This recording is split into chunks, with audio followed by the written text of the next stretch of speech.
अब्दुल्ला बिन मसूद रज़ी अल्लाह तआला अन्हु से एक आदमी ने कहा, जी वो जो नौजवान आपकी मजलिस में बैठते ना, आपका उससे जरा ताल्लुक है, वो शराब पीता है, आप उसको ना बिठाया करें। अच्छा, उसकी एक कमी की वजह से बाकी खूबियों से महरूम हो जाऊं? अल्लाह ने काउंटिंग रखी है, परफेक्शन नहीं रखी। अल्लाह ने कहा 100 नंबर लोगे तो पास करूंगा।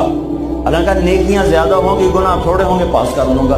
मेरे अपने इलाके का वाक़या, एक जमींदार थे, पड़े गालियां भी बहुत देते थे, जिक्र भी बहुत करते थे। ये तो मैंने अपने सामने देखा, तो पढ़ना सुभान अल्लाह, किसी नौकर